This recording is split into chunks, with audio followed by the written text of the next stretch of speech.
Shalom, para hadirin yang dikasihi Tuhan. Kita hari ini kembali lagi di seminar 7 hari yang berjudul The Prophet and His World, Nabi dan Dunianya. Jadi di hari yang pertama kita sudah membahas The Prophet and the World Before the Flood, Nabi dan dunia sebelum air bah. Kita membahas tentang Henokh dan juga Nabi Nuh, di mana mereka memberitakan tentang akhir zaman mereka. Lalu di hari yang kedua, di sesi yang persis sebelum ini, yaitu The Prophet and the Birth of a People, tentang Nabi dan kelahiran suatu bangsa. Di situ kita sedikit membahas kisah dari Abraham dan juga Musa, dan pentingnya iman dan iman yang disertai tindakan untuk membangun suatu bangsa. Hari ini memasuki hari yang ketiga, kita akan membahas The Prophet and Political Power, Nabi dan kekuasaan politik, di mana para nabi ini dibenturkan dengan kekuasaan politik. Kita akan bahas Samuel dan Nathan. Besok di hari yang keempat, kita akan bahas The Prophet and Apostasy. Kita akan fokus pada Elia. Di hari kelima, The Prophet and Judgment, kita akan membahas Nabi Yunus. Di hari keenam, kita akan membahas The Prophet and the Remnant, Yeremia dan Daniel. Dan di hari yang ketujuh, di hari yang terakhir, kita akan melakukan seminar ini secara offline. Kita akan membahas The Prophet and the Kingdom of God. Kita akan bahas lebih banyak tentang Yohanes Pembaptis dan juga Yesus. Nabi-nabi yang saya pilih dalam seminar 7 hari ini adalah nabi-nabi yang memiliki kelemahan. Tadi dari nabi-nabi yang saya sebut, misalnya ada Nabi Nuh. Kita tahu ceritanya bagaimana dia pernah mabuk-mabukan. Lalu juga Nabi Musa yang menolak diutus Allah. Lalu ada juga Nabi Samuel yang nanti akan kita bahas bagaimana ia betul-betul meratapi Raja Saul. Lalu ada juga nabi yang berikutnya, ada Nabi Elia, itu juga lari dari Isabel. Nabi Yunus lari dari Tuhan. Dan Yeremia banyak meratap, maka dia disebut juga the weeping prophet. Dan terakhir nanti kita akan bahas juga Yohanes Pembaptis, yang dalam penjara ia lemah iman. Jadi nabi-nabi yang memiliki kelemahan inilah yang ingin kita kenali lebih dalam lagi. Bukan hanya tentang firman dari nabi itu, tapi dunia dari nabi itu yang menunjukkan segala kelemahannya, sehingga kita bisa lebih mengenal dan mengerti tentang sang nabi. Dan mudah-mudahan bisa menjadi sumber inspirasi bagi kita semua. Sebab Rasul Paulus berkata, dalam kelemahanlah kuasaku menjadi sempurna. Maksudnya dalam surat Paulus ya, ini Tuhan yang bicara gitu ya. Dalam kelemahanlah kuasaku menjadi sempurna. Itu dalam 2 Korintus 12 ayat 9. Inilah yang akan kita pelajari. Jadi sebelum kita memulai sesi yang ketiga ini, mari kita mulai dengan doa. Bapa kami yang di surga, terima kasih Tuhan karena Engkau telah menghadirkan kami tempat ini. Saat ini kami mengundang juga kehadiran Roh Kudus untuk menyertai kami, sehingga kami dapat membahas nabi-nabi-Mu ya Bapa yang dipenuhi roh, supaya kami juga dapat kebagian dalam Roh Kudus-Mu ya Bapa. Terima kasih Tuhan, dalam nama Yesus kami berdoa. Amin. Baiklah, jadi kalau di sesi yang sebelumnya saya sempat memulai dengan trivia ya. Jadi nabi pertama di Alkitab itu siapa gitu kan? Mungkin udah pada tahu jawabannya yang ikut sesi 1, sesi 2. Kalau enggak, dicek aja, search nabi gitu, kata nabi kan. Nanti langsung ketemu itu nabi siapa. Kali ini saya trivianya berbeda sedikit. Saya pengen tanya, siapakah pelihat pertama di Alkitab? Pelihat ya. Ini kata yang jarang kita pakai. Kalau dalam bahasa Inggris itu seer gitu ya, S-E-E-R. Maksudnya seer gitu kali, maksudnya bisa melihat masa depan. Seperti Nabi bernubuat tentang masa depan, seer itu juga maksudnya melihat masa depan. Jadi di dalam Alkitab juga disebut pelihat itu adalah nabi. Nah, jadi sekarang saya pengen tanya, siapakah pelihat pertama di Alkitab?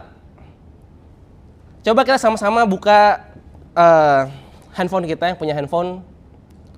Atau kalau nggak punya aplikasi Alkitab di dalam handphonenya, bisa juga coba buka website Alkitab gitu ya. Terus masukkan kata nabi, search gitu kan. Bukan nabi ya, pelihat. Kita lagi nanya pelihat. Search pelihat. Munculnya di mana gitu kan? Pertama kali gitu. Dari Kejadian, Keluaran, ada nggak kata pelihat? Oh, Kejadian mungkin nggak ada gitu. Coba kita sama-sama buka. Ini saya contohkan, saya buka dari aplikasi Alkitab saya. Kalau saya pakai MySword. Lalu search dalam bahasa Indonesia, pelihat ya. Masukkan pelihat.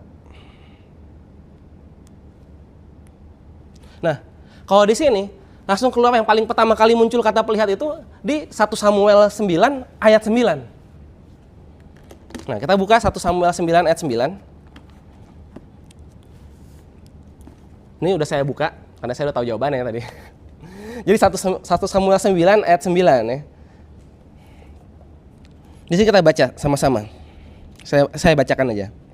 Dulu di Israel, apabila orang pergi untuk mencari petunjuk Allah, ia akan berkata begini, mari kita pergi kepada pelihat.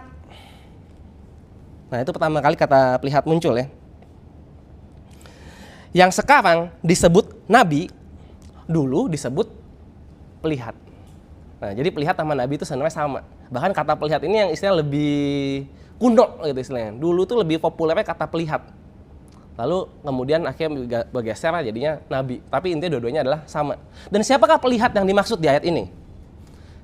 Sebenarnya bisa dibaca di perikopnya, tapi kalau langsung ke jawabannya kita cek di ayat ke-19 aja.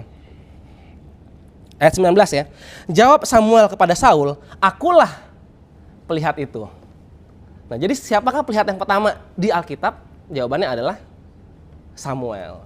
Nah, Samuel adalah pelihat pertama di Alkitab. Kalau nabi pertama di Alkitab, jawabannya bagi yang tadi belum tahu, Abraham ya. Search nabi Abraham dapat.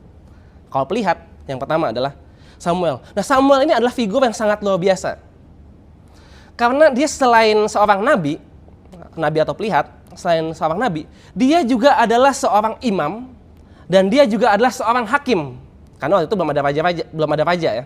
Jadi hakim itu maksudnya pemimpin politik lah, kayak seperti itu. Jadi figur di Alkitab itu yang bisa memiliki 3 jabatan sekaligus. Jadi di Israel itu ada 3 jabatan yang utama gitu istilahnya. Raja, pemimpin politik, imam gitu ya, pemimpin agama, dan lagi nabi satu lagi. Jadi ada 3 jabatan, biasanya tuh orang belum tentu salah satu dari 3 ini. Kadang kalau tokoh di Alkitab yang hebat ya adalah salah satu dari 3 ini. Nabi, atau enggak mungkin dia imam, atau mungkin dia raja gitu kan misalnya. Kadang-kadang ada yang lumayan spesial. Ada yang memegang 2 jabatan sekaligus.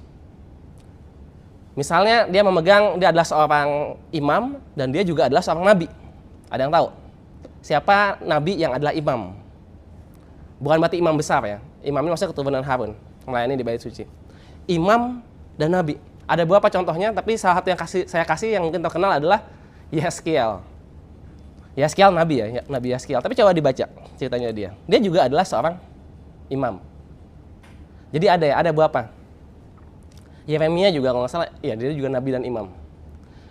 Kalau dia adalah nabi dan hakim atau pemimpin politik, ada juga.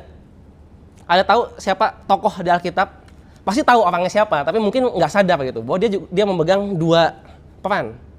Dia adalah seorang hakim dan dia adalah seorang nabi. Selain Samuel ya, Samuel 3-3-nya soalnya. Ini cuma pegang 2 doang nih. Dia nabi, dia hakim. Hakim berarti dicipta hakim-hakim ya. Siapakah yang adalah seorang nabi dan hakim? Ada yang tahu? Ada yang bilang Musa. Kalau Musa belum zamannya hakim-hakim sih. Ya, tapi mungkin bisa juga disebut begitu ya.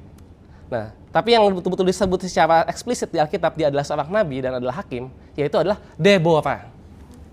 Perempuan ya. Disebut dia adalah seorang nabiah. Ya, dan dia juga menjadi hakim di Israel. Jadi hebat juga kan, ada dia seorang nabi dan juga seorang hakim. Ada juga yang adalah seorang nabi. Oh, bukan tadi udah ya nabi ya. Ada seorang hakim dan adalah seorang imam. Tapi dia bukan nabi. Siapakah dia? Ya mungkin supaya cepat saya langsung sampaikan aja, dia adalah Imam Eli ya. Imam Eli itu adalah imam, kan kenalnya dengan nama Imam Eli gitu. Dia adalah imam. Dia bukan nabi. Tapi dia adalah seorang hakim. Kalau dibaca di kitab 1 Samuel dibilang dia menjadi hakim di Israel ya. Pas melawan orang Filistin. Jadi ada beberapa tokoh cuma 1 posisi aja. Ada yang sebenarnya lebih hebat lagi, pegang 2 posisi. Tapi yang betul-betul pegang 3 posisi, hakim, nabi, imam, nah itulah Samuel. Jadi ini figur yang sangat luar biasa. Dan inilah yang akan kita pelajari. Karena dia hidup di satu zaman yang sedang berubah. Kalau di sesi yang pertama kita ngomong zaman di mana sebelum Ayubah, Di sesi yang kedua, zaman ketika lahirnya suatu bangsa, bangsa Israel tentunya ya. Dan yang ketiga inilah ketika bangsa itu mulai menjadi suatu kekuatan politik. Di mana nanti kita bahas bahwa mereka meminta seorang raja, mau jadi ada raja di Israel. Nah, itu yang mengurapi adalah Samuel. Jadi ini perubahan ya, dari sebelumnya zaman hakim-hakim, bangsa yang baru lahir ini akhirnya bangsa yang betul-betul jadi kerajaan gitu, jadi raja. Nah, itulah Samuel. Jadi untuk mengenal Samuel yang hidup di zamannya hakim-hakim, kita akan mulai dari kisah paling awalnya, dari kisah kelahirannya dia. Tapi kebetulan tadi saya udah bahas hakim-hakim, mungkin kasih satu trivia lagi yang menarik supaya kita betul-betul lebih nambah ilmu sedikit-sedikit ya.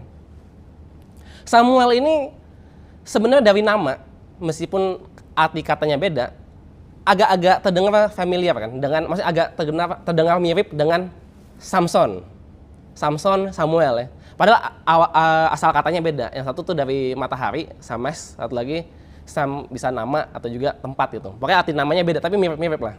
Kalau kita lihat Samson, Samuel. Sebenarnya kemiripan dua tokoh ini sangat luar biasa. Nah, ini yang menarik. Karena kan kalau kita baca kisah Samson, dia ada di akhir hakim-hakim ya. Kalau secara di Alkitabnya. Kalau dipelajari, dua-duanya ini sangat mirip.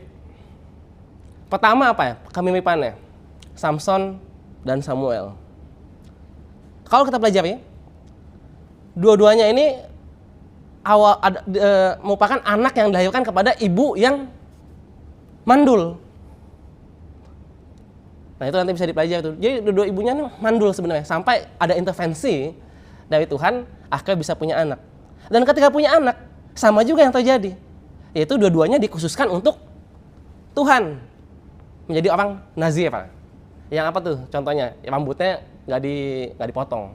Jadi kalau dibilang rambutnya nggak dipotong, tokoh di Alkitab yang paling terkenal ya Samson. Tapi bukan cuma Samson, Samuel pun rambutnya juga tidak dipotong. Dan dua-duanya sama-sama menghadapi Filistin. Dan disinilah mulai berbeda. Di zamannya Samson, dia ngelawan Filistin, awalnya menang-menang, tapi akhirnya kan kayak kalah gitu kan. Dan akhirnya dia mati sambil membunuh banyak orang Filistin juga. Tapi istilahnya kan kalah. Sedangkan Samuel bisa dibilang kalau kita baca dan pelajari, dia justru menang melawan orang Filistin. Nah, itu Samuel. Jadi mulai perbedaan terlihat di situ. Dan yang paling mencolok ketika melihat perbedaan ini, jadi kelihatan betul-betul buat dibandingkan. Samson ketika ia meninggal, matanya dibutakan. Jadi istilahnya dia tidak melihat di akhir hidupnya ya. Sebaliknya Samuel, pas masih kecil ya dia Samuel, tapi akhirnya dia menjadi seorang, tadi kita udah bahas, dia menjadi seorang pelihat. Nah, paham ya? Jadi sekarang bahwa awalnya sama, tapi akhirnya jadi berbeda. Nah, apa itu yang membedakan? Nah, itu yang juga coba kita pelajari. Nah, itulah Samuel seorang pelihat. Nah, jadi kita coba baca dari kisah kelahirannya Samuel, supaya kita bisa paham sedikit gitu. Kita buka 1 Samuel pasalnya yang pertama.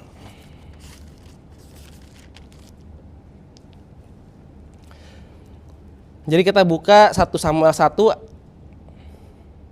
ayat 9.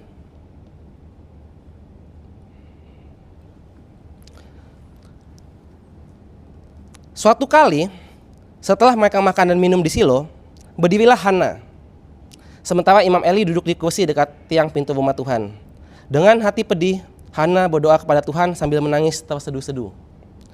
Kemudian ia bernazar demikian, Tuhan semesta alam, jika engkau sungguh memperhatikan sengsara hamba-Mu ini, mengingat dan tidak melupakan hamba, tetapi memberi hamba seorang anak laki-laki, maka hamba akan memberikan dia kepada Tuhan seumur hidupnya. Pisau cukur tidak akan menyentuh kepalanya. Betul ya, jadi kayak Simpson ya. Sementara ia terus-menerus berdoa di hadapan Tuhan, Eli mengamati mulutnya. Hana berkata-kata dalam hatinya dan hanya bibirnya yang bergerak, tetapi suaranya tidak kedengaran. Karena itu Eli menyangka perempuan itu mabuk. Lalu Eli berkata kepadanya, berapa lama lagi engkau masih mabuk? Singkirkanlah anggurmu. Tetapi Hana menjawab, bukan demikian Tuhan. Aku seorang perempuan yang sangat tertekan. Aku tidak minum anggur ataupun minuman keras, tetapi mencurahkan isi hatiku di hadapan Tuhan. Janganlah anggap hamba-Mu ini perempuan tercela. Aku berbicara demikian lama karena aku sangat susah dan sakit hati. Jawab Eli, pergilah dengan damai. Allah Israel akan memberikan apa yang kau minta kepadanya. Nah, intinya akhirnya dikasih anak. Sekilas trivia lagi yang menarik. Ini bisa jadi salah satu bentuk dalam perjanjian lama tentang bahasa roh. Nah, ini menarik ya. Karena kalau kita di Advent kita nggak percaya bahasa roh. Kita percayanya bahasa lidah itu bahasa manusia gitu. Bahasa bangsa-bangsa lain. Tetapi menariknya kalau kita ingat kejadian Pentakosta, ketika murid-murid itu bahasa roh, mereka juga diduga sedang mabuk, sama seperti di sini. Dan Paulus pun berbicara tentang orang berbahasa roh itu yang berbicara dalam kata-kata yang tidak dimengerti, yang meluapkan isi hatinya. Nah, mirip seperti di sini. Jadi saya nggak bilang bahasa roh itu beneran bahasa roh yang ada di luar sana gitu ya. Tapi konsepnya sama. Ini seolah sedang berbahasa roh. Seperti itu. Sehingga diduga sedang mabuk. Nah, berbahasa roh berarti kepenuhan Roh Kudus. Jadi di sini ada miripnya juga, kisah kelahiran Samuel ini sebenarnya agak mirip dengan cerita lahirnya Yesus sebenarnya. Kalau kita memahami bahwa di sini ada peran Roh Kudus di situ. Jadi dia akan menjadi seorang yang sesuatu. Nah, itu juga lah figur Yesus. Tadi kalau saya bilang tentang 3 jabatan, raja, nabi, imam, tadi saya bilang Samuel kan, tapi kalau kita mulai pikir lagi, nah ternyata siapa yang pegang 3 ini? Yesus. Yesus lah, ada juga seorang raja, nabi, dan juga imam besar. Nah, jadi itu menarik untuk kita ketahui ya. Jadi ini menunjukkan bahwa kelahiran Samuel ini memang ada sesuatu yang sangat luar biasa seperti itu. Dan dia dipanggil Tuhan untuk menjadi nabi. Jadi kita mungkin sudah tahu ceritanya. Tuhan memanggil Samuel itu ada di pasal 3 ya, jadi lanjutannya aja. Intinya dipanggil kan Samuel. Ya, jadi nggak usah saya ulang karena semua udah tahu ceritanya. Dia dipanggil, lalu dia pikir itu yang manggil dia adalah Imam Eli. Tanya, Bapak kamu manggil saya? Tidak. 2 kali, 3 kali, akhirnya Imam Eli bilang, oh itu pasti Tuhan. Nanti kalau dipanggil bilang saja, berbicaralah Tuhan, hambamu mendengar. Dan benar akhirnya itu yang dilakukan. Panggil lagi kan, Samuel, keempat kali. Baru akhirnya ya Samuel bilang, berbicaralah gitu, sebab hambamu mendengar. Berfirmanlah sebab hambamu ini mendengar, itu di ayat 10. Lalu ayat 11 ya, firman Tuhan, pasal 3 ayat 11, firman Tuhan kepada Samuel, sesungguhnya aku akan melakukan sesuatu di Israel sehingga siapa saja yang mendengarnya akan berdenging telinganya. Pada waktu itu aku akan menepati yang telah kufirmankan kepada Eli tentang keluarganya. Semuanya dari mula sampai akhir. Aku telah memberitahukan kepadanya bahwa aku akan menghukum keluarganya untuk selamanya karena pelanggaran yang telah diketahuinya. Sebab anak-anaknya telah menista Allah dan ia tidak mencegah mereka. Sebab itu aku bersumpah mengenai keluarga Eli bahwa pelanggaran keluarga Eli tidak akan dihapuskan dengan korban sembelihan atau korban sajian untuk selama-lamanya. Setelah itu Samuel tidur sampai pagi, lalu ia membuka pintu rumah Tuhan. Tetapi ia takut memberitahukan penglihatan itu kepada Eli. Nah, ini ya penglihatan. Jadi dapat penglihatan tentang masa depan. Nah, inilah mulainya jadi kenabian. Lalu Eli bilang kan, ceritakan semuanya. Ya akhirnya jadi Samuel juga mungkin susah ya. Waduh, saya mau ngomong tapi yang jelek-jelek gitu. Tapi itulah salah satu tanda kenabian gitu. Kalau betul-betul digerakkan oleh Roh Kudus, mendapat penglihatan, meskipun itu kalau diomongin mungkin bisa menyakiti orang lain gitu ya, atau bukan cuma menyakiti orang lain, karena Imam Eli ini kan jabatannya lebih tinggi dari Samuel pada saat itu ya. Bisa jadi nanti saya kesannya malah mau ngelawan, jelek-jelekin dia gitu kan. Jangan-jangan jadi terkesan saya ini mau mengambil alih posisinya. Kan bisa jadi takut buat omongin kan. Tapi Samuel tetap menyampaikan sesuai firman Tuhan. Nah, disinilah akhirnya Samuel itu disebut sebagai nabi. Di pasal 3 ayat 20 ya. Lanjutan yang tadi. Seluruh Israel dari Dan sampai Beersheba mengetahui bahwa Samuel telah menjadi nabi Tuhan yang terpercaya. Nah, itu. Jadi dia menjadi nabi, dipanggil, dapat penglihatan, dan yang paling penting bukan cuma dapat penglihatan, tapi adalah menyampaikannya tanpa takut akan balasannya. Kebetulan di sini Imam Eli membalasnya dengan baik kan. Oh ya nggak apa, biarkan Tuhan melakukan apa yang sesuai kehendaknya gitu. Tapi kan bisa aja menjadi sesuatu yang apa ya, bisa jadi sesuatu yang jelek gitu, tapi nggak takut. Jadi kalau kita ingat pelajaran yang pertama tentang kata-kata Justin Martyr, Nabi itu adalah yang berbicara tentang peristiwa-peristiwa yang akan datang, tidak takut akan manusia, tapi hanya menyampaikan sesuai firman Allah. Nah itu kriteria Nabi. Disinilah Samuel akhirnya menjadi seorang nabi ya. Lalu ceritanya berlanjut, mungkin kita skip tapi ya sekilas aja. Intinya terjadilah sesuai yang dikatakan oleh Samuel, sesuai firman Tuhan. Ya akhirnya singkat cerita anak-anaknya Imam Eli mati, Imam Elinya pun mati.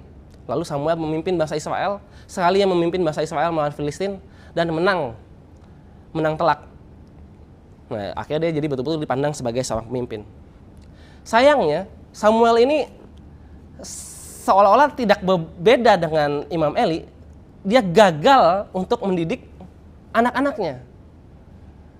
Jadi agak lucu gitu kan kesannya. Imam Eli gagal mendidik anaknya. Sekarang giliran Samuel ternyata jadi nabi pun juga susah ya untuk mendidik anak-anaknya gitu. Jadi jangan kita kira seorang nabi itu selalu sempurna. Enggak juga. Tuh buktinya anak-anaknya si Nabi Samuel ini gitu. Ternyata juga korupsi. Nanti kalau dibaca ya, nggak melakukan mengadili dengan benar gitu. Sehingga orang-orang datang kepada Samuel ketika Samuel sudah mulai tua. Dia bilang, kami maunya raja. Soalnya kamu tuh udah tua, ini saya nggak langsung ya. Kamu tuh udah tua, kami maunya raja sekarang. Soalnya anak-anak kamu kita pandang nggak cocok gantiin kamu. Menarik ya. Tapi mungkin sebelum saya lanjutin ceritanya, supaya nggak semua langsung pikiran, aduh kalau gitu kita membiasakan, ya udahlah biarin lah kalau dia seorang pendeta atau dia seorang nabi, anak-anaknya mungkin jadi jelek. Itu nggak selalu begitu juga ya. Dan yang menarik kalau pengen tahu, kita boleh nih buka sekilas nggak apa, kita buka 1 Tawarik pasal 6, bagaimana dengan cucunya gitu kan, ini yang menarik. Kalau orang mungkin udah sering dengar tentang Samuel, anak-anaknya nggak bagus kayak Imam Eli gitu ya. Tapi coba buka 1 Tawarik 6 ayat 33. Jadi meskipun anaknya tidak baik, tapi cucunya bisa baik. Kita buka 1 Tawarik pasal 6 ayatnya ke-33.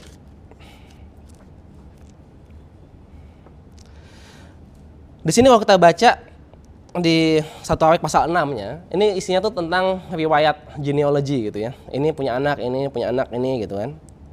Nah, kalau di ayat 33, ini lagi bahas tentang pemimpin nyanyian di rumah Tuhan yang keturunan Lewi. Inilah orang-orang yang melayani itu bersama anak-anak mereka. Dari Bani Kehat ialah Heman, penyanyi itu, anak Yoel bin Samuel. Ini Yoel juga disebut sebagai anak Samuel yang jadi istilahnya nggak bagus itulah. Jadi anaknya lagi, yaitu si Heman ini yang menjadi salah satu pemimpin penyanyi di rumah Tuhan yang melayani yang dipilih oleh Daud. Bersama siapa? Asaf misalnya ya. Jadi ini sebenarnya figur yang penting. Bahkan cucunya Samuel ini, itu ada bahkan menulis di Alkitab. Ini menarik ya, mungkin banyak yang nggak tahu. Kalau Samuel nulis Alkitab, oh ya ini kan kitab Samuel, sebagian besar pasti ditulis oleh Samuel, itu namanya aja kitab Samuel. Nah ini cucunya pun bahkan ada di Alkitab, ini jadi trivia aja. Kita buka Mazmur pasal 88.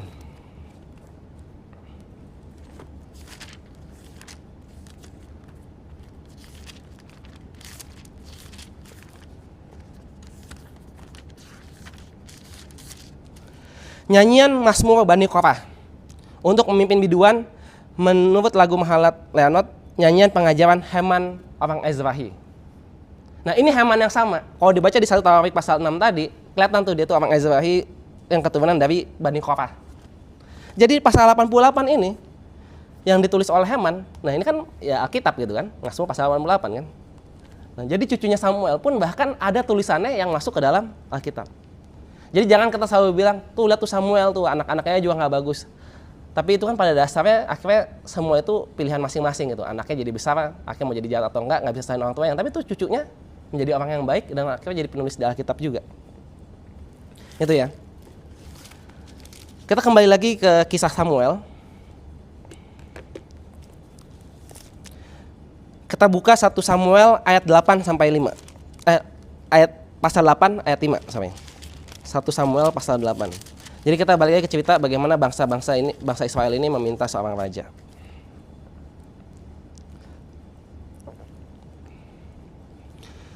Ya. Mereka berkata kepadanya, engkau sudah tua dan anak-anakmu tidak mengikuti jejakmu. Ini jadi pemimpin-pemimpin Israel ngomong ke Samuel seperti itu. Sebab itu angkatlah bagi kami seorang raja untuk memerintah kami, sama seperti semua bangsa lain. Tetapi Samuel kecewa ketika mereka berkata, berikanlah kami seorang raja untuk memerintah kami. Maka Samuel berdoa kepada Tuhan. Tuhan berfirman kepada Samuel, dengarkanlah suara rakyat semua yang mereka katakan kepadamu. Bukan engkau yang mereka tolak, tetapi akulah yang mereka tolak, supaya aku tidak lagi menjadi raja atas mereka. Dan seterusnya. Nah, inilah perpisahan tadi ya. Jadi sebelumnya tuh sebenarnya figur seperti nabi atau imam itu sebenarnya udah cukup gitu untuk memimpin bangsa. Karena itu kan wakili Tuhan mereka itu kan. Jadi Tuhanlah rajanya gitu. Jadi yang ditolak di sini ketika mereka minta raja, mereka bukan nolak Samuel. Secara nggak langsung ya menurut Tuhan, mereka menolak Tuhan sebagai raja. Nah ini mereka pengen itu. Kenapa alasannya? Nah, ini yang menarik kan. Ini kan tadi dunia kan, kita belajar dari Prophet and His World gitu. Tema utamanya ya. Jadi dunia seperti apa ya yang ada pada saat itu? Itu ketika, jadi kebetulan kita baru nonton film Odysseus, buat yang nonton Odysseus ya, baru keluar ya film Odysseus yang terkenal. Di situ jarang disambung-sambungin, tapi di film Odysseus yang kali ini oleh Christopher Nolan, itu disambungkan dengan cerita sejarah. Bukan cuma masalah mitologi Yunani, tapi sejarah.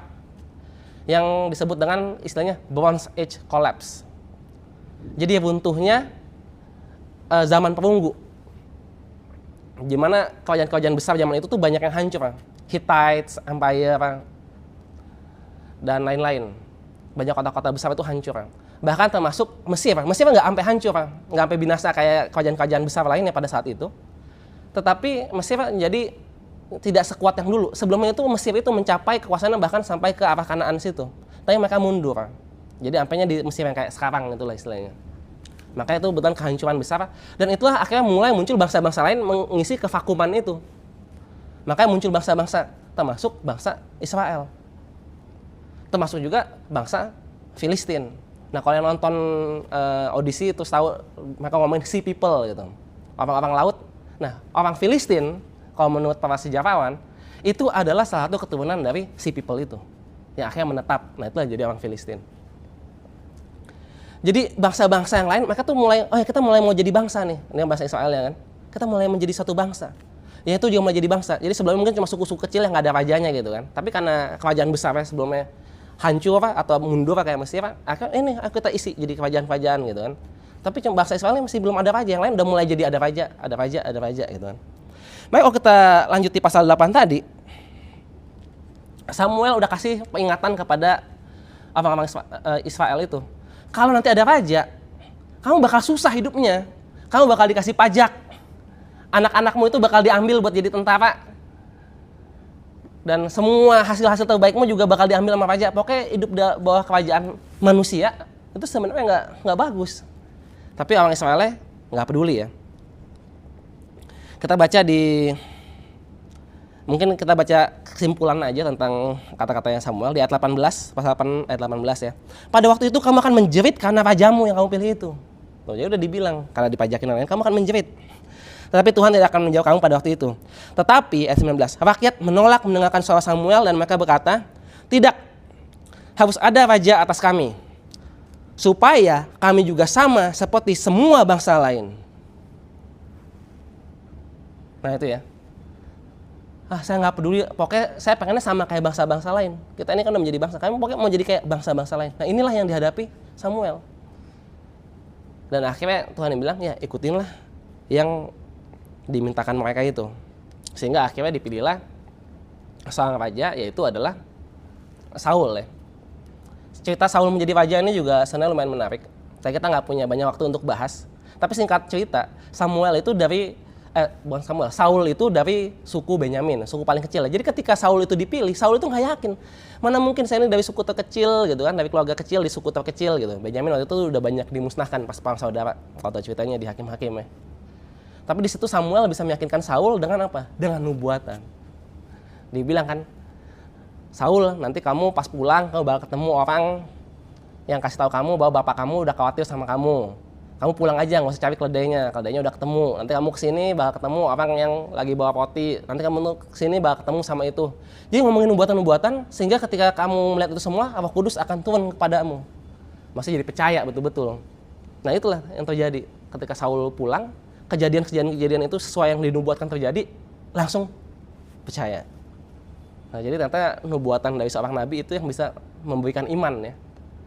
Kadang kita ngomongin apa kita nggak percaya, tapi begitu kita alamin sesuai nubuatan dibilang bakal begini, di situ kita bisa jadi percaya. Nah itulah akhirnya singkat cerita Saul menjadi raja. Nah yang menarik adalah kelanjutannya. Ketika Saul menjadi raja, kita bisa bayangkan menjadi Samuel tadi ya. Tadi kalau kita ngomong Imam Eli, kesannya Imam Eli itu kan gagal. Anak-anaknya kacau. Tapi di satu sisi, sebenarnya kan ada yang meneruskan, yaitu Samuel, ya nggak? Ya Samuel berhasil, jadi ada legasinya gitu istilahnya kan. Tapi kalau Samuel sendiri, gimana? Anak-anak saya gagal.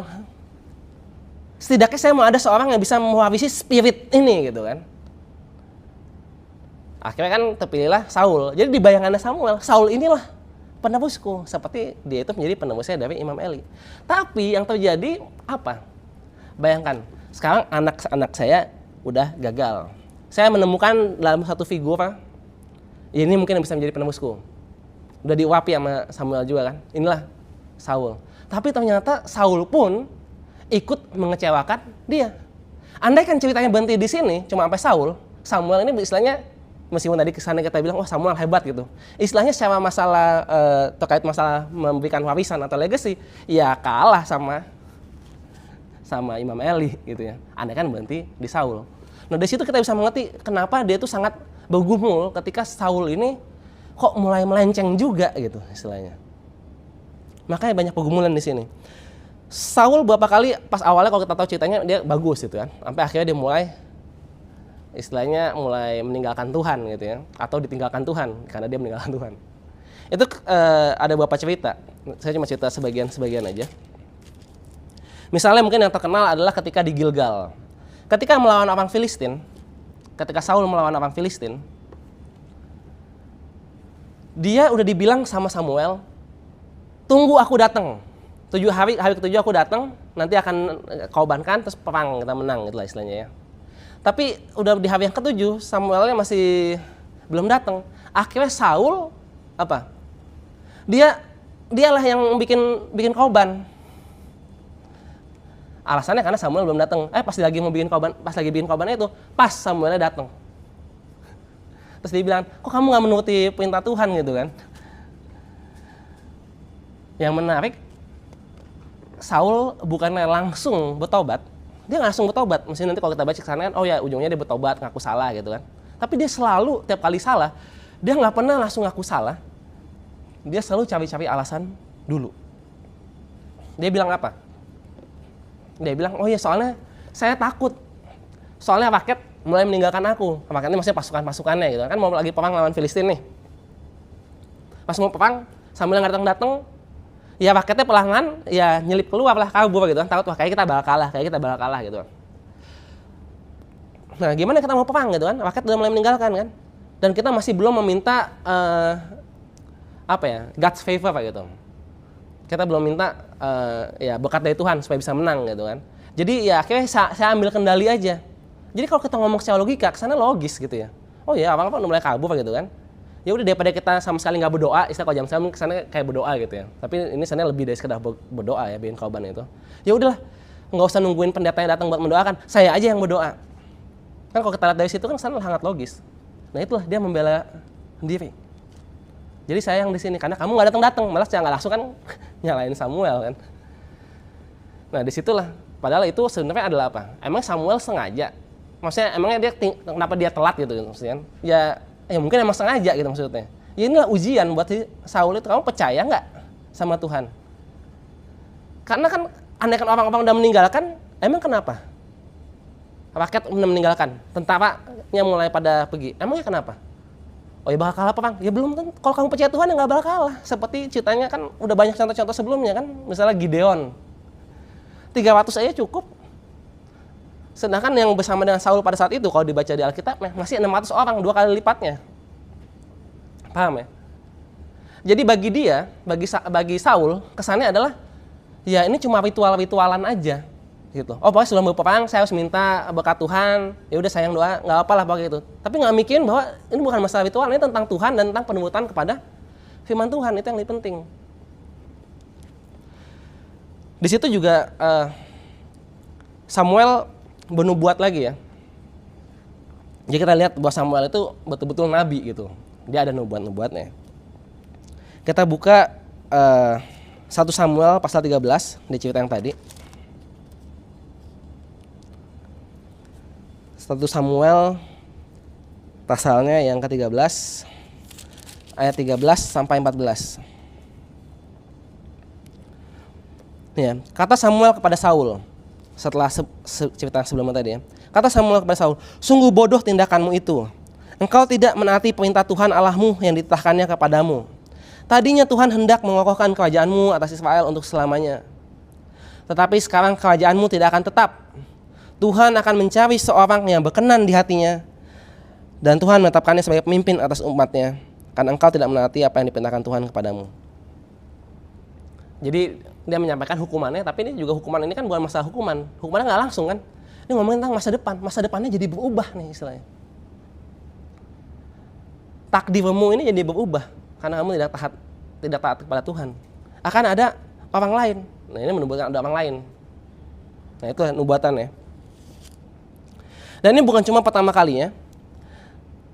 Ada juga cerita yang berikutnya di 1 Samuel pasal yang 15.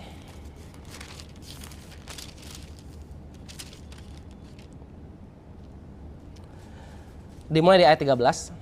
Tapi mungkin supaya nggak langsung kesana loncat, saya ceritain sedikit lah. Kalau ini ceritanya adalah ketika Saul diminta untuk membasmi orang Amalek. Semuanya harus dibasmi habis. Tapi singkat cerita, ternyata tonak-tonak yang gemuk nggak dibasmi, padahal harusnya dibasmi. Raja Amalek juga nggak dibasmi ya, Agag ya, nggak dibunuh. Jadi sekali lagi tidak mengikuti perintah Tuhan. Di sini Samuel datang lagi kepada Saul. Karena kalau baca di ceritanya Samuel, dia ada aksi pidato perpisahan. Ketika akhirnya jadi raja, ya udah Saul jadi raja, ini kan mau berpisah dong, saya nggak jadi mimpin lagi kan. Di situ dia ada bilang, saya ini akan membantu raja ini supaya supaya tetap berjalan di jalan yang baik. Jadi ini masih bagian dari tanggung jawabnya Samuel supaya penerusnya ini tetap di jalan yang baik. Makanya dia selalu datang di sini. Ayat 13, ketika Samuel sampai kepada Saul,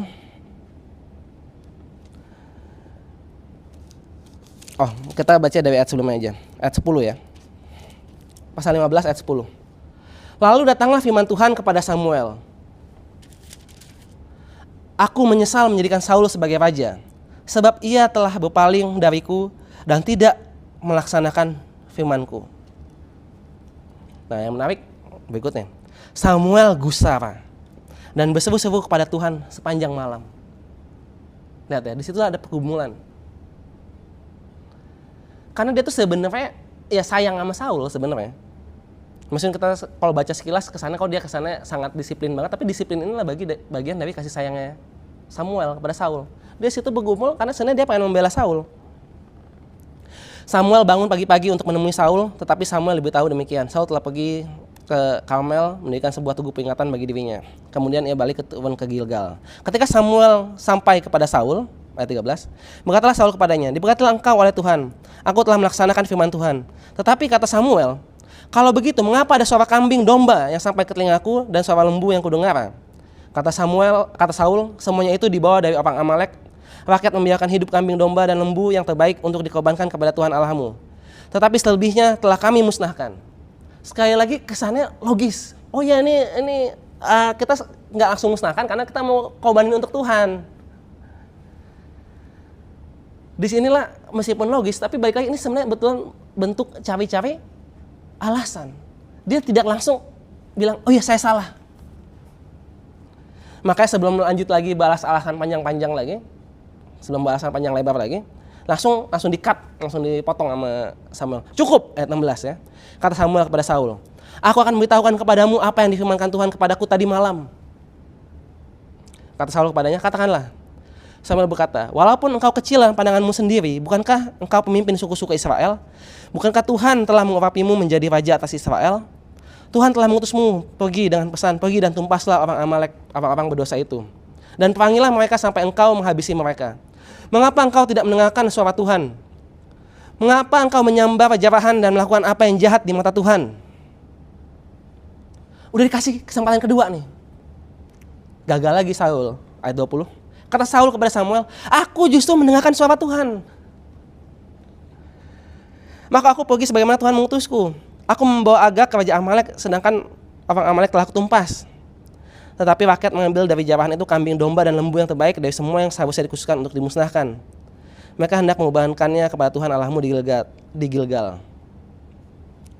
Dan seterusnya ya. Jadi masih nggak mau ngaku salah lagi. Sampai akhirnya Samuel ngomong lagi. Tapi kata Samuel, apakah Tuhan berkenan pada korban bakaran dan korban sembelihan sama seperti pada mendengarkan suara Tuhan? Sesungguhnya mendengarkan lebih baik daripada korban sembelihan. Mengindahkan lebih baik daripada lemak domba jantan. Pembangkangan sama seperti dosa bertenung, keras kepala sama seperti kejahatan menyembah berhala. Karena engkau telah menolak firman Tuhan, ia pun menolakmu sebagai raja. Nah ini yang membuat Saul langsung teng gitu misalnya. Lalu Saul berkata kepada Samuel, aku telah berdosa. Jadi dia udah bikin alasan bahwa akhirnya pas udah ngomong itu kayak, udah aku berdosa. Ini bukan pertobatan yang sejati. Nah ini.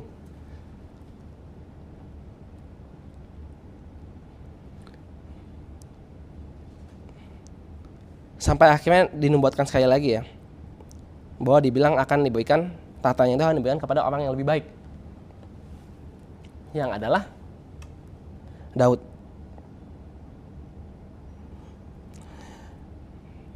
Kita baca ayat 34. Kemudian Samuel pergi ke Rama, sedangkan Saul pergi ke rumahnya di Gibea Saul. Sampai hari kematiannya Samuel tidak melihat Saul lagi. Samuel berduka karena Saul. Dan Tuhan menyesal bahwa ia telah menjadikan Saul raja atas Israel.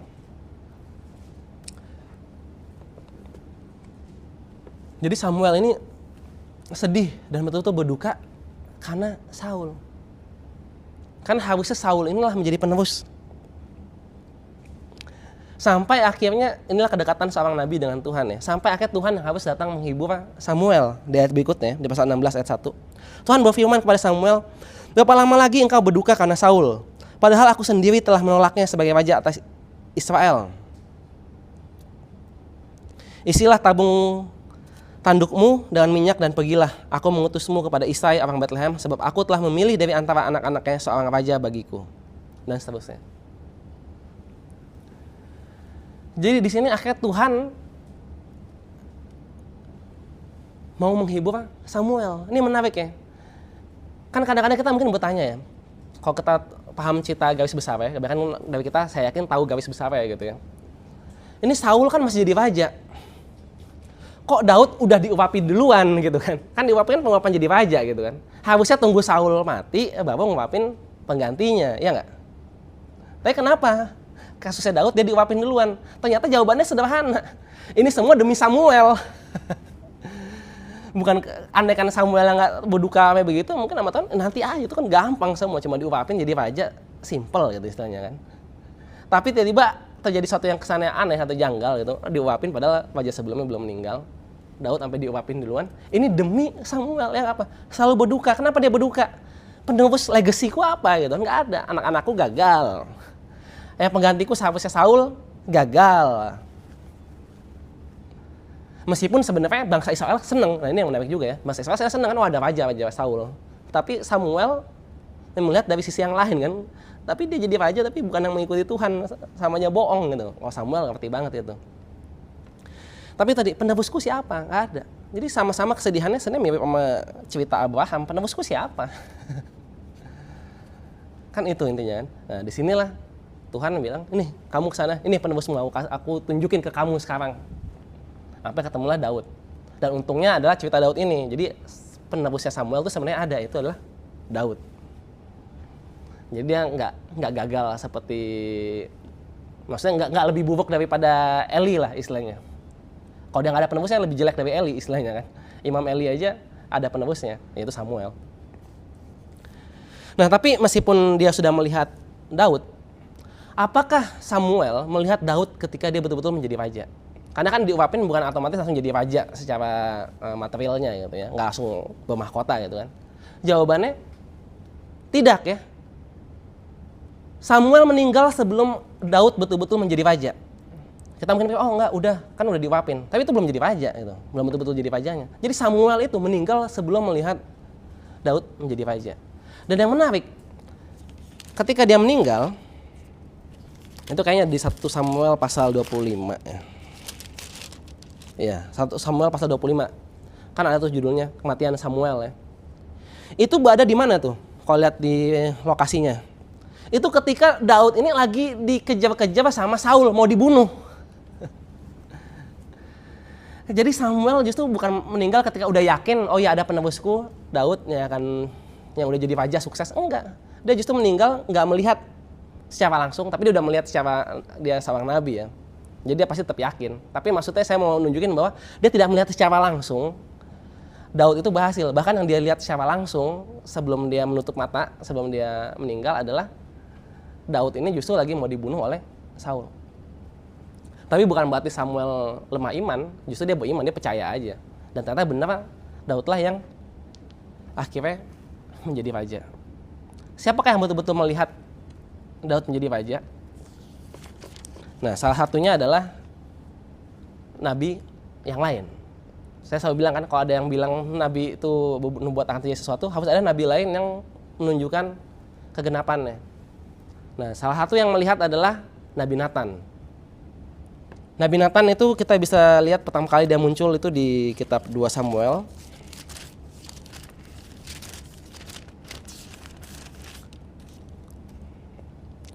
Pasal 7 ayat 1. Ketika raja telah menetap di rumahnya dan Tuhan mengaruniakan keamanan kepadanya dari semua musuhnya di sekeliling. Jadi ini kan berarti apa? Ketika betul-betul Daud itu bukan cuma udah menjadi raja, tapi menjadi raja yang established gitu istilahnya. Sebelumnya dia istilahnya kan mau jadi raja, tapi masih ada anaknya Saul juga kan, masih ada perang saudara seperti itu. Terus masih ada perang-perang yang lainnya lagi, perang dengan kerajaan-kerajaan sekitarnya. Nah ini setelah semua damai, berarti kan udah established ya. Nah setelah established, nah ada siapa di situ? Ada ini ayat 2 ya. Raja berkata kepada Nabi Nathan. Berarti Nabi Nathan udah ada tuh dari semua kejadian itu. Lihatlah aku tinggal dalam rumah dan kayu apas. Dalam rumah dari kayu apas, padahal tabut Allah tetap berada dalam tenda. Kata Nathan kepada raja, baik, lakukanlah semua yang ada di dalam hatimu, sebab Tuhan menyertai engkau. Nah, jadi ini pertama kali Nabi Nathan muncul. Tapi ya kita yakin bahwa sebelum ini pun pasti udah ada Nabi Nathan gitu kan. Untuk melihat semua itu terjadi. Nah, saya pengen kasih buat pelajaran kita dari kisah di 2 Samuel pasal 7 ini adalah apakah selalu perkataan Nabi itu sama dengan perkataan Tuhan? Nah, ini yang banyak orang sering salah tafsirkan gitu. Kesannya semua yang Nabi omongin ya pasti nubuatan. Ya kan? Ini mungkin kalau buat orang Advent khususnya terkait masalah Ellen White gitu kan. Kalau dia Nabi berarti semua tulisannya apakah semuanya nubuat gitu kan? Apakah semua perkataannya adalah nubuatan itu kan? Nah, di sini kasus ini kita bisa melihat contoh bahwa tidak semua perkataan Nabi adalah nubuat atau tidak semua perkataan Nabi adalah yang difirmankan dari Tuhan. Karena di sini Nathan bilang, "Baik." Tadi kan Daud bilang, "Saya mau bangun rumah buat Tuhan nih." Di sini Nathan bilang apa? "Oh, baik, lakukanlah gitu kan, semua dalam hatimu gitu kan. Tuhan menyertai engkau." Tapi baru begitu, tiba-tiba ayat berikutnya apa? Ayat 4. Tetapi pada malam itu juga datanglah firman Tuhan kepada Nathan. Agak panjang di sini, saya ringkas aja, nanti bisa baca sendiri. Intinya apa? Enggak. Bukan kamu yang akan membangun rumah itu. Bukan kamu yang akan membangun rumah bagiku gitu istilahnya. Tetapi anakmu. Jadi sebelumnya kan saya mau bangun rumah buat Tuhan. Ya baik, ya betul. Tapi ternyata kalau firman Tuhannya bukan. Nah, jadi sini ada salah satu contoh. Sebenarnya banyak contoh yang lain, tapi di sini ada salah satu contoh bahwa ucapan Nabi yang tadi dia bilang baik kan lakukan itu, Ternyata enggak, sampai Tuhan yang mesti benerin. Dalam satu penglihatan malam yang datang ke Nabi Nathan. Enggak, bukan begitu. Jadi Nabi enggak selalu kata-katanya sesuai firman Tuhan. Tapi kalau udah kayak begini, akhirnya jadi firman Tuhannya kan itu kan. Ya firman Tuhannya bagus juga sebenarnya kalau dibaca. Ini juga nubuatannya Nabi Nathan sebenarnya. Karena kan firman Tuhan tentang masa depan disampaikan oleh Nabi Nathan. Jadi nubuatan Nabi Nathan. Yang intinya adalah apa? Oh bagus bahwa kamu membangun rumah bagiku. Tapi bukan kamu yang akan bangun rumah bagiku. Aku yang akan bangun rumah bagimu. Itu kata Tuhan melalui Nabi Nathan ya. Membangun rumah itu maksudnya membangun dinasti bagi Daud. Terus Daud akhirnya berterima kasih luar biasa sekali. Bahkan kalau kita melihat nubuatannya misalnya di ayat 12 ya, pasal 7 ayat 12. Apabila umurmu sudah genap dan engkau mendapat perhentian bersama nenek moyangmu, maka aku akan membangkitkan keturunanmu kemudian, anak kandungmu, dan aku akan mengokohkan kerajaannya. Dialah yang akan mendirikan rumah bagi namaku, dan aku akan mengokohkan tata kerajaannya untuk selama-lamanya. Ini lagi ngomongin siapa? Lagi ngomongin Salomo. Tapi secara nggak langsung ini nubuatan juga ngomongin tentang siapa? Tentang Yesus ya, nubuatan Mesias yang akan membangun rumah Tuhan. Nah itulah Yesus yang bangun rumah Tuhan. Dia bilang kan, oh bukan bait ini aku akan bangunnya dalam 3 hari. Jadi situ kita bisa lihat bahwa Nathan juga adalah seorang nabi, orang dibilang Nabi Nathan. Tapi kita bisa lihat contohnya juga bagaimana Nabi Nathan memiliki nubuat. Jadi kalau dia seorang nabi harus ada nubuatannya sebenarnya. Meskipun nggak ditulis Alkitab, kita bisa pahami pasti ada nubuatannya. Tapi kalau ini dua-duanya dicatat. Dibilang dia nabi, dibilang juga dia ada bernubuat. Nah di situ kita udah mulai mengenal Nabi Nathan. Nabi Nathan juga muncul beberapa kali lagi di Alkitab ya. Masih di Samuel juga. Yaitu ketika dia menghardik Daud. Nah ini boleh kita baca di 2 Samuel pasalnya yang ke-12. Ini kejadiannya setelah pasal 11 yang judul perikopnya di sini bilang Daud mampas Batsheba ya. Ini ceritanya yang udah sangat populer. Singkat cerita adalah Daud mengambil Batsheba, istri Uria. Di situ ada pezinahan, penipuan, pembunuhan, dosa yang sangat besar. Dan disinilah Nathan datang untuk menghardik Daud di pasal 12. Di sini juga salah satu kali pertama, sebenarnya sebelum-sebelumnya juga ada, tapi ini salah satu yang populer. Bagaimana seorang nabi itu juga berbicara dalam bentuk perumpamaan-perumpamaan. Ya dibilang ada orang kaya, punya tanahnya banyak, lalu ada kedatangan musafir, mau dikasih makan, dia nggak mau sembelih dombanya sendiri, diambil. Ada orang miskin punya dombanya satu, diambil buat kasih makan itu. Terus Daud bilang, wah itu orang itu kurang ajar, itu harus mati dia, terus harus ganti gitu kan. Terus si Nabi Nathan bilang apa? Di ayat 7 ya. Kemudian pasal 12 ayat 7. 2 Samuel 12 ayat 7. Kemudian kata Nathan kepada Daud, engkaulah orang itu. Beginilah firman Tuhan Allah Israel, akulah yang mengurapi engkau menjadi raja atas Israel, dan akulah yang melepaskan engkau dari tangan Saul. Aku telah memberikan sisi rumah tuanmu kepadamu dan istri-istri tuanmu ke pangkuanmu. Aku telah memberikan kepadamu kaum Israel dan Yehuda. Seandainya itu belum cukup, akan kutambahi lebih banyak lagi bagimu. Mengapa engkau menghina Tuhan dengan melakukan apa yang jahat di matanya? Uria orang Het itu kau tewaskan dengan pedang, istrinya kau ambil menjadi istrimu, dan dia sendiri kau bunuh dengan pedang Bani Amon. Oleh sebab itu, pedang tidak akan menyingkir dari keturunanmu sampai selamanya, karena engkau telah menghina aku dengan mengambil istri Uria orang Het itu dan menjadikannya istrimu. Beginilah firman Tuhan, aku akan mendatangkan malapetaka ke atasmu dari keluargamu sendiri. Aku akan mengambil istri-istrimu di depan matamu dan memberikannya kepada orang lain. Ia akan tidur dengan istri-istrimu di terang matahari. Sebab engkau telah melakukannya sembunyi-sembunyi, tetapi aku akan melakukan hal itu di depan seluruh Israel di terang matahari. Itu juga nubuat ya. Jadi hukuman bentuk nubuat, sama seperti ke Saul juga. Bedanya apa? Bedanya kalau Saul, dia cari-cari alasan. Nggak mau langsung ngaku salah.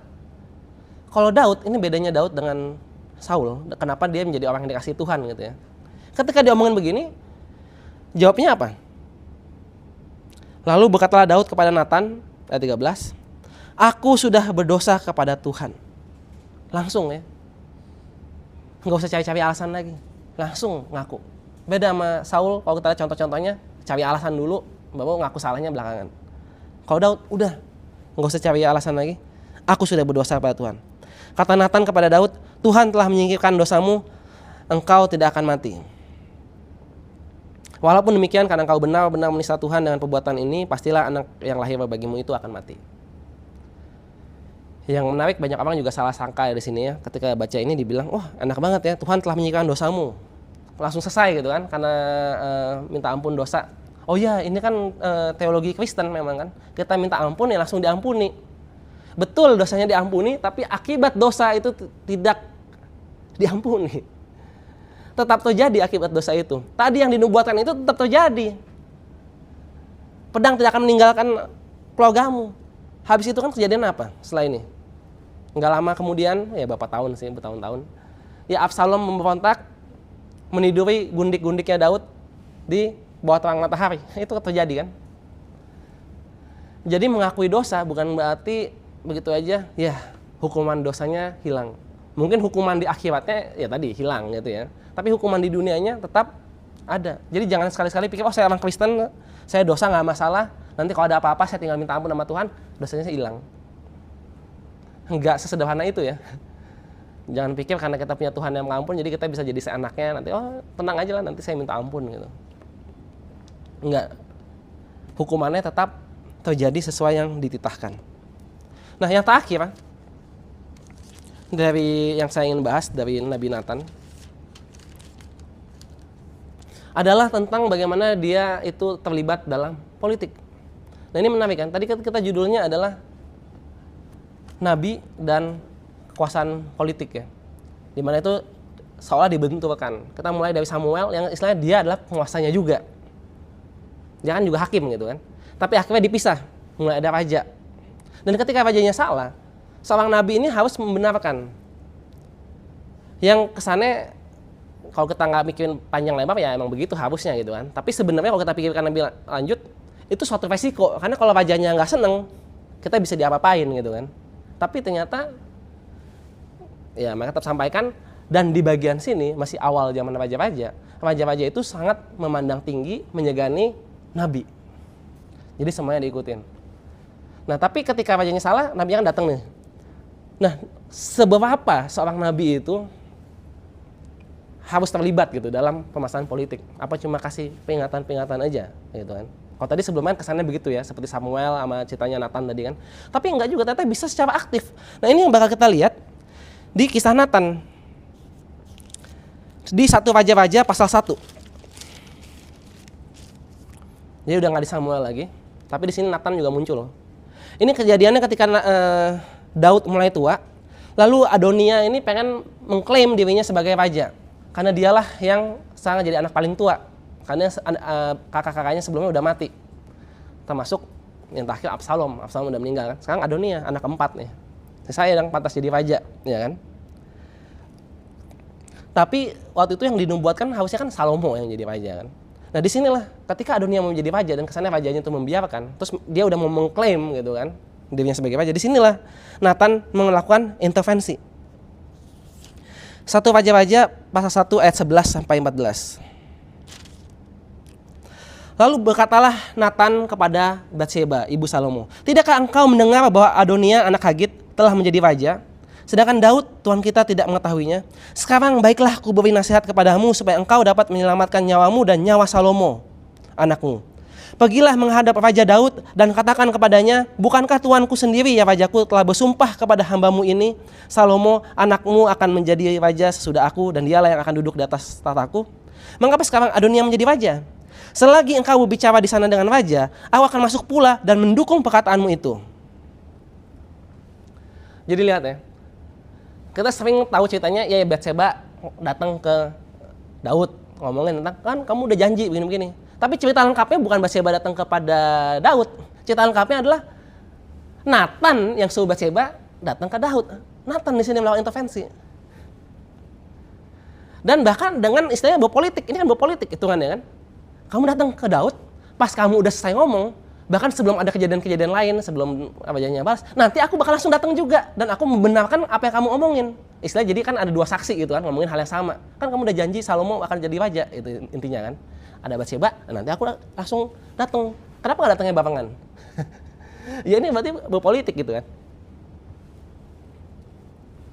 Dan itulah yang terjadi. Kebetulan Batsheba datang ngomongin itu kepada raja. Terus pas lagi baru saya ngomong, Nathan langsung datang ngomongin hal yang sama. Jadi Daud tidak teryakinkan. Mungkin ingatannya mulai emang agak-agak pudar karena dia udah mulai tua gitu. Udah tua banget. Akhirnya dia bilang, ya udah, betul. Kamu bawalah, panggillah itu Benaya, panggil juga Imam Zadok. Kamu bawa dia ke Gihon, urapi dia di sana. Hai Imam Zadok, Nabi Nathan, kalian berdua urapin Salomo anakku itu untuk jadi raja. Dan itu yang terjadi. Nah, itu intervensi seorang nabi.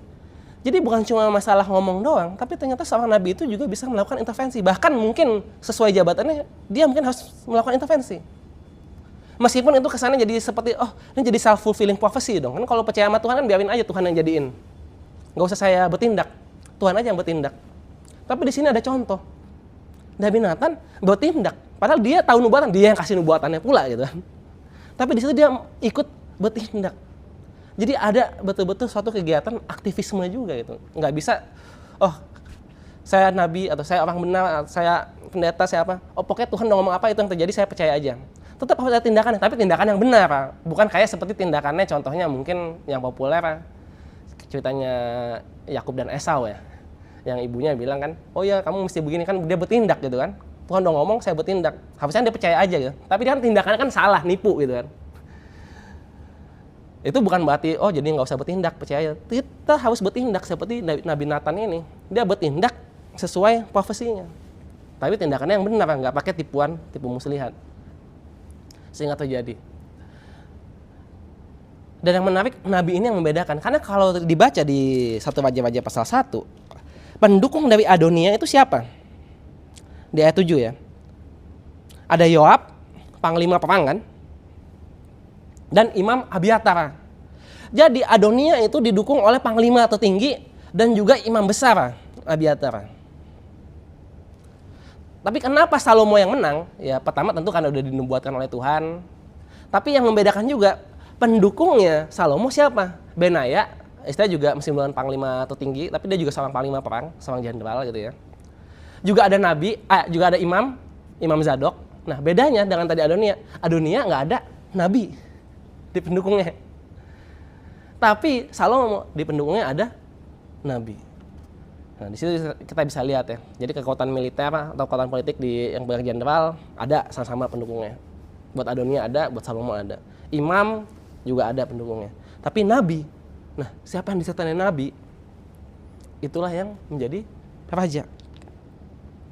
Jadi untuk menyimpulkan, jadi nabi-nabi ini sangat erat kaitannya dengan perpolitikan dan dia aktif. Dia aktif menghadik kekuasaan politik. Dan pada saat zaman ini di dunia pas baru kerajaan ini baru terbentuk, mereka sangat disegani oleh raja. Lihat ya, raja sangat istilahnya menuruti kata-kata nabi. Meskipun langsung diturutin kayak Saul, tapi kan ujungnya diturutin juga gitu kan. Nah, ini akan berubah. Di sesi yang berikutnya, kita akan melihat bagaimana nabi-nabi yang di sini kita baru bahas itu sangat dihormati, disegani. Bahkan kalau sebelum-sebelumnya lagi lebih jelas lagi ya, Musa gitu kan, Abraham gitu. Tapi di sesi yang berikutnya nanti kita akan lihat mulai terbalik. Nabi-nabi justru malah dianiaya. Nah oleh karena itu jangan ketinggalan nanti sesi keempat, the prophet and apostasy, nabi dan kemurtadan. Nah jadi itu yang saya bawakan. Mudah-mudahan bisa lebih mengenal lagi tentang nabi-nabi dan ketika berubah menjadi zaman kerajaan, lebih mengenal Nabi Samuel dan Nabi Nathan ya. Bagaimana kita harus tetap terlibat aktif dalam rencana Tuhan. Baiklah, mari kita tutup, kita tunduk kepala, kita berdoa. Bapa kami yang di surga, terima kasih Tuhan karena Engkau telah memimpin kami dalam seminar pada hari ini. Berkatlah supaya apa yang kami dapatkan bisa kami praktekkan, supaya kami bisa terlibat aktif dalam segala rencana-Mu ya Bapa. Terima kasih Tuhan, dalam nama Yesus kami berdoa. Amin. Oke, terima kasih.